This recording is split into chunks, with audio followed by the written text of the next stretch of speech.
Welcome to my channel coding भैया। मैं हूं आपका कोडिंग भैया और मैं चला रहा हूं C++ सीरीज। लास्ट वीडियो में मैंने डाटा फाइल हैंडलिंग को खत्म कर दिया था, तो अगर आपने वो वीडियो अभी तक नहीं देखी है या फिर वो टॉपिक नहीं पता है तो उसको ऊपर आई बटन में वो लिंक मिल जाएगी, उसको जरूर देख लेना। और आज का जो टॉपिक है वो है हमारा ऑपरेटर ओवरलोडिंग। ऑपरेटर ओवरलोडिंग क्या होता है, क्यों वर्क करता है वो तो बताऊंगा, साथ में ये भी बताऊंगा कि एग्जाम में कैसे क्वेश्चन आ सकते हैं। 2 या 3 टाइप के ही एग्जाम्पल में बताऊंगा, उनसे सारा आपका क्लियर हो जाएगा कि कैसे करना है। बस ज्यादा से ज्यादा ऑपरेटर के सिंबल और थोड़ा लॉजिक आपको चेंज करना होगा और सारे क्वेश्चन आपके हो जाएंगे। बट एक बात आप ध्यान रखिए, यहां पर क्लास, ऑब्जेक्ट और कंस्ट्रक्टर, ये 3 चीजों की यूज होगी, बहुत ही ज्यादा यूज होगा। अगर ये तीनों चीजें आपको आती हैं, तीनों टॉपिक आते हैं, तो ये चूरन जैसा टॉपिक हो जाएगा आपके लिए ऑपरेटर ओवरलोडिंग। अगर नहीं आता है तो ऊपर आई बटन में इसका भी लिंक मिल जाएगा, इसको जरूर देख लेना, क्योंकि इसके बिना आज का जो टॉपिक है थोड़ा टफ पड़ सकता है। और वीडियो को अभी से लाइक कर दो, और इस चैनल पे नए हो तो वो जो नीचे सब्सक्राइब रेड कलर का लिखा है ना, उस पर यार क्लिक कर दो और बेल आइकन को प्रेस करके लेटेस्ट अपडेट लेते रहना। Hold me close till I get up. Time is barely on our side. तो मैं ऑपरेटर ओवरलोडिंग बताने से पहले, उसको समझाने से पहले ये तो बता दूं कि क्यों यूज किया जाता है यार। वो ऑपरेटर ओवरलोडिंग इसलिए यूज किया जाता है कि जब आप डाटा वेरिएबल डिक्लेयर करते थे, एक डाटा वेरिएबल डिक्लेयर करते थे, उसके अंदर वेरिएबल को वैल्यू इनिशियलाइज कराते थे, वैल्यू दे देते थे। मान लीजिए 2, एक ए और एक बी बनाते थे, दोनों में वैल्यू इनिशियलाइज किया और उस वैल्यू को आप कंपेयर कराते थे, जैसे कि या फिर addition, subtraction, multiplication, division, greater than, equal to, not equal to, कोई भी आप जो ऑपरेशन उसके ऊपर लगाते थे वो वर्क करता था, आपको रिजल्ट मिलता था। बट जब आप कंस्ट्रक्टर के अंदर, जब ऑब्जेक्ट से वैल्यू पास करा के ऑब्जेक्ट के अंदर वैल्यू स्टोर करा देते हैं, ये एक ऑब्जेक्ट है, ये दूसरा ऑब्जेक्ट है, क्लास से आपने इसके अंदर जो क्लास के अंदर डाटा वेरिएबल डिक्लेयर किया था उससे वैल्यू स्टोर हुई, तो एक ये ऑब्जेक्ट है, एक ये ऑब्जेक्ट है, दोनों में एक ही वेरिएबल है और उसकी वैल्यू स्टोर करा दी और कंपेयर कराना है। तो जब यहां पर आप addition, subtraction, division, multiplication, greater than, equal to, not equal to, equal to operator, कोई भी ऑपरेशन आप करेंगे यहां पर आपको मिलेगा एरर। हाँ, यहां पर मिलता है आपको एरर। अब इस एरर को हटाने के लिए यहां पर हमको लगाने पड़ते हैं कुछ लॉजिक्स, और उन्हीं लॉजिक्स को हम लोग कहते हैं ऑपरेटर ओवरलोडिंग। सिंपल सी चीज समझ में आ जाएगी आपको। 2-3 लाइन का ये फंक्शन बनता है, एक ऑपरेटर के लिए 2 से 3 लाइन का फंक्शन बनता है। कैसे? अगर मान लीजिए आपको ग्रेटर देन चेक करना है, तो अगर पहला ऑब्जेक्ट बड़ा है तो पहला सी आउट करा देना है, मतलब प्रिंट करा देना है, और अगर एल्स लगा के दूसरा प्रिंट करा देना है अगर वो बड़ा है तो। सिंपल सा आपको समझ में आ जाएगा कैसे करना है, पूरा एग्जाम्पल में समझाऊंगा। आगे मैं आपको कंप्यूटर स्क्रीन पे ले जाके समझाऊंगा कि कैसे वर्क करता है। बट उससे पहले एक बात सुनिए, यहां पर 3 टाइप के ऑपरेटर होते हैं। स्कोप रिवोल्यूशन, जो 2 सेमीकोलन यूज होते हैं वो, एक आपका आता है साइज ऑफ ऑपरेटर, और एक आता है डॉट ऑपरेटर। ये 3 टाइप के जो ऑपरेटर हैं आप यूज नहीं कर सकते हैं ऑपरेटर ओवरलोडिंग में, ये ध्यान रखिए। थ्योरी में पूछ लेता है कभी कभी कि भाई कौन कौन से ऑपरेटर यूज नहीं कर सकते, तो size of operator, scope revolution operator और डॉट ऑपरेटर, ये 3 तरीके का ऑपरेटर आप यूज नहीं कर सकते हैं। अब मैं आपको लेके चलता हूं अपनी कंप्यूटर स्क्रीन पर, वहां एक्सप्लेन करता हूं ये कैसे ऑपरेटर ओवरलोडिंग वर्क करता है। तो ध्यान से समझिएगा वीडियो, और बहुत ही इजी होने वाला है आपके लिए। तो ये हमारा ऑपरेटर ओवरलोडिंग का प्रोग्राम, क्या करना है, कैसे करना है, सब एक्सप्लेन करूंगा। सबसे पहले तो हेडर फाइल यूज करने के बाद क्लास कंपैरिजन बनाई है। कंपैरिजन नाम की मैंने क्लास बनाई है, आप कोई भी नाम की बना सकते थे, मैंने यहाँ कंपैरिजन कराऊंगा इसलिए मैं कंपैरिजन नाम की बनाई है। उसके अंदर एक प्राइवेट में इंटीजर ए वेरिएबल डिक्लेयर किया है। इंटीजर ए वेरिएबल डिक्लेयर होने के बाद मैंने पब्लिक सेक्शन के अंदर कंपैरिजन का एक कंस्ट्रक्टर बनाया है। कंस्ट्रक्टर की वीडियो अगर नहीं देखी है तो ऊपर आई बटन में मिल जाएगी, जरूर देख लेना, क्योंकि फिर यहाँ समझने में थोड़ा प्रॉब्लम हो सकती है। तो कंपैरिजन को मैंने डिफॉल्ट कंपैरिजन बनाया है, तो a इक्वल टू 0 हो जाएगा। अगर पैरामीटराइज कंस्ट्रक्टर बनाया है, अगर ऑब्जेक्ट से कोई वैल्यू पास होती है तो वो a इक्वल टू s हो जाएगी, जैसे कि मैंने कंस्ट्रक्टर में समझाया था। अब आपको करना क्या है, यहां देखिए मैंने ऑपरेटर नाम का एक कीवर्ड यूज किया है और उसके आगे एक सिंबल यूज किया है। यही सिंबल की मैं बात कर रहा था। आप कोई भी सिंबल यूज कर सकते हैं, जरूरी नहीं कि यहाँ लेस देन हो, ग्रेटर देन हो, बट जो सिंबल आप काम करना चाहते हो वही यूज करेंगे तो कंफ्यूजन कम होता है। तो क्या करना है, आपको वॉइड लिखना है, रिटर्न कुछ नहीं है, ऑपरेटर कीवर्ड, उसके आगे सिंबल, और एक आपने यहां पर एक ऑब्जेक्ट बनाया है कंपैरिजन का एक्स। मैं आपको ये भी बताऊंगा कैसे 2 ऑब्जेक्ट से कॉल होता है। पहले तो यहां आप एक से समझ लीजिए। कंपैरिजन एक्स मैंने बनाया, कंपैरिजन एक्स का मतलब है कि जब भी मैं दो वैल्यू पास करूंगा, देखिए यहां पर दो वैल्यू पास हुई हैं, तो दो वैल्यू पास होंगी तो पहली वैल्यू तो नॉर्मल जो वेरिएबल है उससे यूज हो जाएगी, जैसे कि यहाँ ए से यूज किया, और जो सेकंड वैल्यू होगी कंपेयर करने के लिए वो एक्स डॉट ए, मतलब कि जो आपने यहाँ ऑब्जेक्ट बनाया है कंपैरिजन का उससे यूज होगी। तो करना क्या है, आपने ये सीधे नॉर्मल सी लाइन लिखनी है। लाइन लिखने के बाद आपको करना क्या है, अब जरूरी नहीं कि आपने यहाँ जो सिंबल बनाया है उसका फंक्शन आप लिखोगे तभी काम करेगा, जो फंक्शन आप यहाँ लिखेंगे वो वर्क करेगा।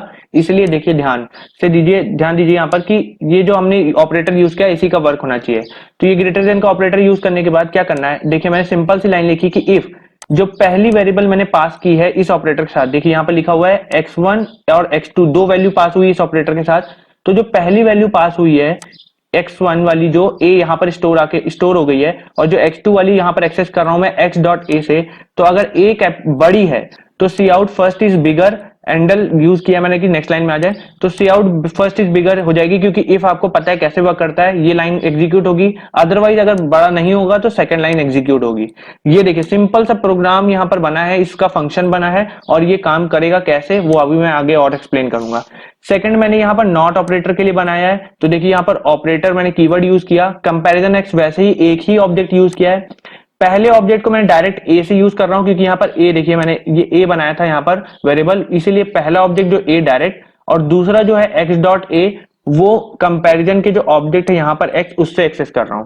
तो सेम यहाँ पर भी वही हो रहा है, जैसे ही मैंने इफ कंडीशन लगाई कि अगर दोनों बराबर नहीं है, ये नॉट इक्वल टू का ऑपरेटर होता है आपको पता है, अगर ए जो पहला है वो सेकंड के बराबर नहीं है तो सी आउट करना है both are not equal, otherwise else में जाके ये कर देगा प्रिंट बोथ आर इक्वल। ये दो फंक्शन आपको समझ में आ गया होगा, बहुत ही दो लाइन का ये फंक्शन बना हुआ है, बहुत ही सिंपल सा है। अब यहाँ पर देखिए कुछ फ्रेंड जैसा लिखा हुआ है, ये फ्रेंड मैंने इसलिए लिखा है कि ये जो पूरा वर्क जो मैंने वॉइड ऑपरेटर का यहाँ कराया है ये यहाँ पर भी करा सकता था, और ये इन्हीं की वैल्यू क्लास की वैल्यू यूज कर रहा है, बट आपको पता है क्लास का स्कोप जो है ये यहाँ तक ही था और ये क्लास के बाहर बना हुआ है, और इसको अगर क्लास की वैल्यू एक्सेस करनी है तो इसको फ्रेंड बनाना पड़ेगा क्लास का। तो अगर मैंने अंदर डिक्लेयर कर दिया कि फ्रेंड जो है वॉइड ऑपरेटर, ये पूरी लाइन अगर लिखी है वॉइड ऑपरेटर इक्वल टू, तो ये इसका जो क्लास का फ्रेंड है और ये वैल्यू यूज कर सकता है क्लास की, तो ये कंपाइलर मान लेता है कि जो पूरा फंक्शन बना है ये एग्जैक्ट यहां पर बना हुआ है क्लास के अंदर। अब इसके अंदर क्या किया है, वॉइड, अब फ्रेंड तो आपको समझ में आ गया क्यों यूज किया है। उसके बाद यहां पर देखिए मैंने दो यूज किए हैं, अब मैं यहां पर आपको पूरा समझाऊंगा क्या किया है। यहां पर ये क्या किया मैंने कि दो कंपैरिजन के एक्स और वाई मैंने ऑब्जेक्ट बनाए, क्यों, पहले तो मैं सिंगल से कर पा रहा था, अब दूसरा अगर मैं यूज ये करता हूं तो ये जो कंपैरिजन एक्स पहला है ये पहले को रिफर करेगा, जो भी है कि अगर इक्वल टू में देखूंगा तो ये x1 को करेगा, और कंपैरिजन y जो है वो सेकंड को रिफर करेगा, ठीक है। अब क्या किया, जैसे ही पहला ऑब्जेक्ट आएगा सारी वैल्यू तो स्टोर हुई, क्योंकि जब भी आप ऑब्जेक्ट को कॉल कराते हैं, मैंने क्लास एंड ऑब्जेक्ट में समझाया था, जब भी क्लास के ऑब्जेक्ट को कॉल कराते हैं तो वैल्यू स्टोर यहाँ ए में हो रही है, इसलिए हम ए को एक्सेस कर रहे हैं। तो देखिए कंपैरिजन x जो है वो पहले को मिलेगा, कंपैरिजन y जो मिलेगा दूसरे को, तो पहला को x डॉट ए से यूज किया, दूसरे को y डॉट ए से यूज किया है। अगर x डॉट ए मतलब फर्स्ट जो है y डॉट ए सेकंड से मैच करता है मतलब बराबर है, तो both are equal message print होगा, एल्स आपको पता है कि दूसरा नॉट इक्वल टू प्रिंट हो जाएगा। ये तो नॉर्मल सा फंक्शन जैसे हम बनाते हैं, कैसे ऑपरेटर को यूज करना है वो बता दिया है। अब यहाँ पर देखिए करना क्या है, मेन अंदर मैं यहाँ पर ले लेता हूँ इंटीजर का मेन, क्योंकि किसी में इंटीजर यूज हो पाता है, तो इंटीजर मेन यहाँ पर किया। अब इसके अंदर दो वेरिएबल मैंने ए एंड बी जिसकी वैल्यू स्टोर करानी है मैंने यहाँ पर यूज किया है, डिक्लेयर किए हैं। फिर मैं एक मैसेज प्रिंट करा, enter the two number, enter your two number में, और उसके बाद एंडल मतलब नेक्स्ट लाइन में आ गए। सीन ए और बी दोनों की वैल्यू मैंने स्टोर करा ली, और उसके बाद कंपैरिजन में डिफॉल्ट नहीं, यहाँ पर पैरामीटराइज कंस्ट्रक्टर इवोक कराया है, मतलब कि जो x1 के ऑब्जेक्ट के अंदर a की वैल्यू पास होगी, मतलब जो यहाँ पर x1 अगर कॉल होगा तो ये a की वैल्यू जो होगी वो इस a की वैल्यू होगी, और जब x2 कॉल होगा तो ये v पास हुई है तो अब b की वैल्यू यहाँ पर a में स्टोर हो जाएगी। तो जब भी x1 कॉल होता है तो x1 की जो x1 जब भी ऑब्जेक्ट कॉल होगा तो ये a की वैल्यू पास कर रहा होगा, और जब भी x2 कॉल होगा तो ये b की वैल्यू पास कर रहा होगा, क्योंकि इसकी b की वैल्यू पास हुई है। अब क्या किया, सिंपल नॉर्मल यूज किया है, x1 greater than equal to x2, जो यहाँ पर मैंने ऑपरेटर यूज किया है, यही ऑपरेटर आपको यूज करना है। तो x1 ग्रेटर देन x2, दूसरा ऑपरेटर मैंने बनाया था नॉट इक्वल टू का, तो नॉट इक्वल टू मैंने कोई यूज करना होगा यहाँ पर x1 not equal to x2, और लास्ट मैंने इक्वल टू ऑपरेटर यूज किया था, तो यहाँ पर लास्ट मैंने किया x1 इक्वल टू x2। यहाँ पर मैंने आपको तीनों समझा दिए हैं, एक ऑब्जेक्ट से कैसे वर्क करता है, दो ऑब्जेक्ट से कैसे वर्क करता है, और अगर क्लास के बाहर बना रहे हैं तो फ्रेंड फंक्शन कैसे वर्क करता है। तो आपके इन तीनों के अलावा प्रोग्राम कहीं नहीं आता है पेपर में। अब रन कैसे कर रहा है वो बता देता हूं।